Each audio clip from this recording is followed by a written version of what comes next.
Hello students, today in this lecture we are going to talk about MHT CET. We are going to talk about every little detail about MHT CET. So let's start and let's see what exactly is MHT CET and what are its different features. So first of all, let's talk about MHT CET. So basically MHT CET is the Maharashtra Common Entrance Test. Okay. If you notice here, there is a T in between. So this T indicates technical. Okay. Previously, it used to be MHCET. Okay. And it was actually common for all the students who were aspiring for engineering as well as medical field. Okay. But now, after the introduction of NEET examination, which is mandatory for admission at medical field, since then it has become MHT CET. Okay. Then this examination is basically conducted by the government of Maharashtra. Okay. And its main purpose is to grant admissions in various engineering, pharmacy and agricultural courses offered by different colleges. But the important thing is it is only in the state of Maharashtra. That means if you are appearing for this examination, then you are eligible to get admissions only in the state of Maharashtra. This CET exam will not be applicable. That means its marks will not be considered in any other states. It is only for state of Maharashtra. You can only apply for colleges in this state of Maharashtra only, not anywhere else. Okay, so that is very important over here. Okay, so this is MHT CET. Okay, this MHT CET exam is conducted in 3 sections, that is paper 1, paper 2 and paper 3. Basically paper 1 and 2, okay, this is for the candidates who are aspiring for engineering courses, and paper 2 and paper 1 or paper 3, both or any, this is for the candidates who are aspiring for pharmacy or PharmD courses, but again in the state of Maharashtra only. Okay, so this is very, very important over here. Basically paper 1 is mathematics, then paper 2 is physics and chemistry combined, and paper 3 is basically biology. Okay, so if you look here carefully, then paper 1 is mathematics, then paper 2 is physics and chemistry. So those students who are aspiring for engineering courses, they have to appear for paper 1 and paper 2, that is compulsory. Okay. And if you look at this second one, for the candidates who are aspiring for pharmacy or PharmD courses or agricultural courses, they can appear for both examination. That means paper 2, that is physics chemistry, and paper 3, that is biology. Either they can go for this combination, that is PCB, or they can also go for PCM. Okay, physics, chemistry and maths. Paper 2 is physics and chemistry and paper 1 is maths. So they can either go for PCM or either go for PCB. Both are applicable. Okay. So in this both cases, they will be eligible for the admissions. So this is MHT CET. Okay. And this is how exactly it happens. Now, what is the eligibility criteria? Students who have passed HSC or class 12 from any other board, these students are eligible for appearing for this examination, that is MHT CET. Okay, either you have to pass HSC or class 12 from any other board. Okay, then you will be eligible for this examination. Then if you have passed any other equivalent examination, but yes, Indian nationals only, still you are again eligible for appearing for this examination. Okay. And here there is important thing that there is no age criteria. Student of any age can appear. Okay, given that the above 2 conditions are satisfied. Okay, then only they can appear. Then students appearing for HSC or class 12th board examination in the year 2022, they can also appear for this examination. That means even if you have not passed HSC, even if you have just appeared for the examination, okay, still you are eligible for this examination. You can still appear for this exam. Okay, so this is the eligibility criteria for MHT CET. Okay, now what is the exam pattern? So it consists of 3 question papers of multiple choice questions, that is MCQ. Okay. Each paper will have a time duration of 90 minutes and the examination will be conducted in offline mode. This is very important. So it is going to be offline mode and each paper will have a time, how much? 90 minutes. Okay. Then the question paper will be in English, Marathi, Urdu languages for the subjects biology, physics and chemistry. Okay, so these 3 subjects can be given in English, Marathi and Urdu language. But for mathematics, that is paper 1, okay, it will only be in English language. Okay, there is no other option. Okay, mathematics will be in English only. Then for engineering courses, paper 1 and paper 2 are compulsory. Paper 1, as I said, it is mathematics. Paper 2 is physics and chemistry combined. Okay, so these are compulsory if you want admission to engineering courses. Okay, and for Pharm D or pharmacy courses, paper 2 and paper 1 or paper 3. That means over here, either you can go for PCM or you can go for PCB, or you can give both examinations also. That means you can appear for PCM examination as well as for PCB examination. In both cases, if you clear the exam, you are eligible for the admissions at Pharm D or pharmacy or agricultural courses. Okay, so this is the exam pattern. Okay, now here it is. Each paper will be of 100 marks and there will be no negative marking. So this is very important. Okay, every paper is going to be 100 marks and over here there is no negative marking. We see that in some examination there are negative markings also, but here there is no such things as negative marking. Okay, over here the questions are based on the syllabus of Maharashtra State Board of Secondary and Higher Secondary Education. Okay, so it will be only based on this syllabus. Okay, it will be not based on the syllabus of any other board, only based on this. Okay, then MHT CET holds paper for 4 subjects, that is mathematics, biology, physics and chemistry. Okay, candidates who are applying for a particular course are required to appear for a specified set of papers. Okay, like physics, chemistry and mathematics for engineering, and here physics, chemistry and biology for medical or pharmacy. Okay, so this is mandatory basically. Then engineering candidates, they have to appear for PCM, and pharmacy candidates, okay, they can appear for either PCM or PCB also. Okay, PCM and PCB are again divided into 2 groups or slots. In group 1, 90 minutes to complete physics and chemistry.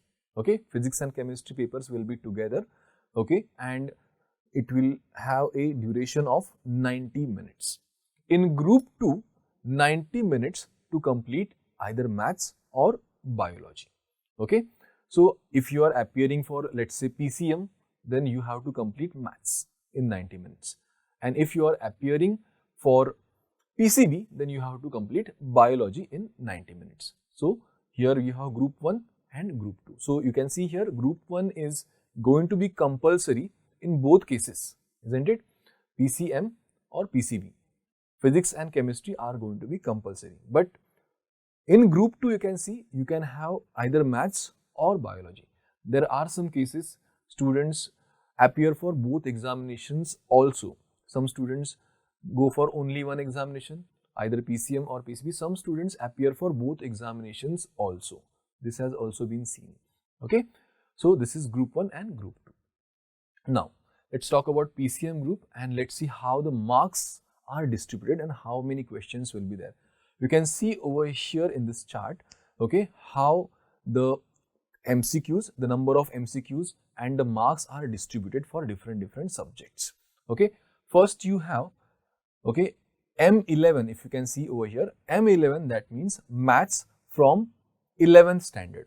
Okay, so over here from 11th standard you will have 10 MCQs, okay, for maths subject, and each MCQ will be of 2 marks. That means total 20 marks. Okay, so For mathematics, you will have 10 questions from 11th standard, okay, and it will be for 20 marks. Then M12, if you see over here, you will have 40 MCQs and each MCQ will carry 2 marks. Therefore, you have total 80 marks, okay, 80 marks of paper of maths from 12th standard, okay. So, over here the syllabus will be from 12th. Then you see here P11, P11 means physics from 11th standard. Over here you can see there will be 10 questions, okay, 10 MCQs, and each MCQ will carry only 1 mark. So, in this way you have 10 marks, okay, for 10 questions from 11th standard. Then P12, that means physics from 12th standard. So, this will be belonging to the syllabus of physics from 12th. Over here you have 40 questions and each question again carries 1 mark. So, total 40 marks, okay. Then talking about C11, that means chemistry from 11th standard. So, over here we have got 10 MCQs and each MCQ again carries 1 mark. So, total 10 marks for chemistry from 11th standard. Then here C12, this means what? Chemistry from 12th standard, okay. So, over here syllabus from 12th standard from chemistry subject, okay. It will carry 40 marks. Over here you have got 40 MCQs to solve, okay. So, in this way you can see how exactly the marks are being distributed for PCM group, okay.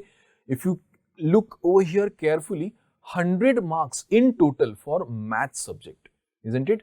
80 marks from 12th standard and 20 marks from 11th standard. And if you look here carefully, then 50 each for physics and chemistry, okay. So, this is how the marks and the number of MCQs are distributed, okay.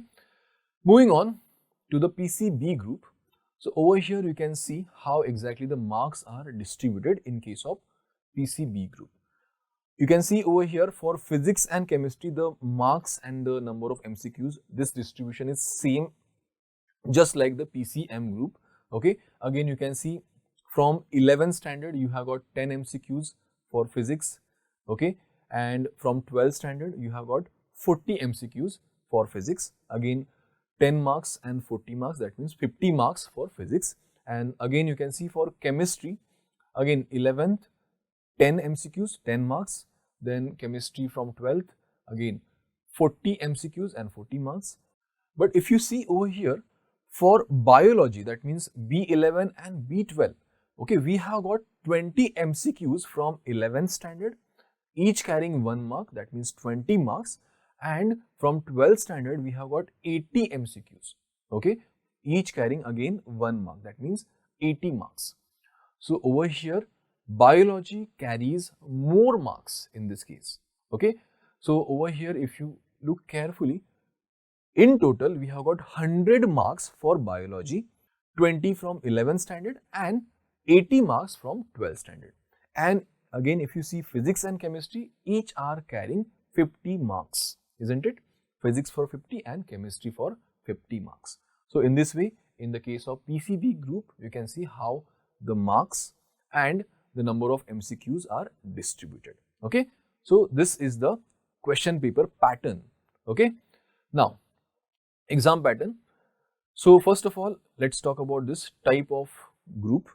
Then for PCM, total duration is going to be 180 minutes, okay, 180 minutes.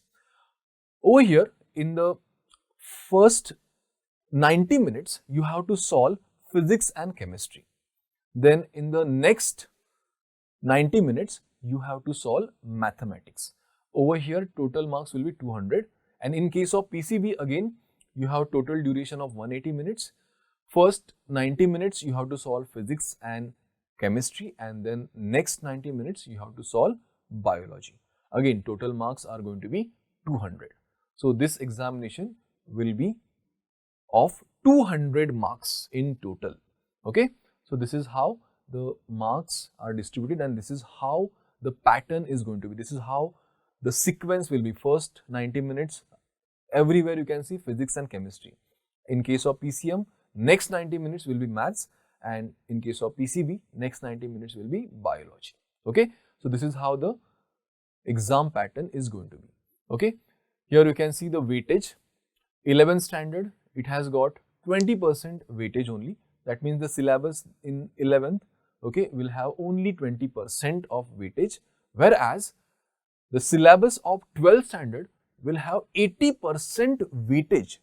So this is very huge number, isn't it? So over here, that means you have to focus more on 12th.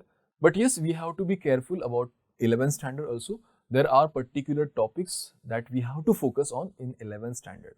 Okay, so let's talk about the syllabus over here. From class 11th, this will be the syllabus from mathematics, that is trigonometry 2, straight line, circle, measures of dispersion, probability, complex numbers, permutations and combinations, functions, limits, continuity. Okay, so these will be the chapters which will be covered from mathematics from class 11. And from physics, we have got motion in a plane, laws of motion, gravitation, thermal properties of matter, sound, optics, electrostatics, and semiconductors. So these will be the chapters belonging to physics, okay, from class 11th. Then talking about chemistry, from 11th, we have got some basic concepts of chemistry, okay, structure of atom, chemical bonding, redox reactions, elements of group 1 and 2, states of matter, that is gaseous and liquids, adsorption and colloids, surface chemistry, okay, hydrocarbons, basic principles of organic chemistry, okay. So these chapters will be covered, okay, and questions from these chapters will be asked in the MHT CET examination from class 11th. And from biology subject, we have got biomolecules, respiration and energy transfer, human nutrition, excretion and osmoregulation. So these chapters will be covered in this examination. Questions from these chapters will be asked from biology from 11th standard. Okay, so this is going to be the syllabus, okay, from 11th standard for MHT CET. And talking about 12th standard, then from 12th standard, every chapter will be covered up over here. Questions from any chapter can come in the examination. So we have to study all the chapters, okay, from class 12th. Okay, so this is what is going to happen. So this is all about MHT CET. So in this lecture, we have talked about what is MHT CET, what is the exam pattern, how the marks are distributed, how the syllabus is distributed, how many questions from 11th, how many questions from 12th, etc. So all these things we have discussed in this lecture. So I hope everything is clear. I hope every detail about MHT CET is clear to you. Thank you so much for watching. Thank you.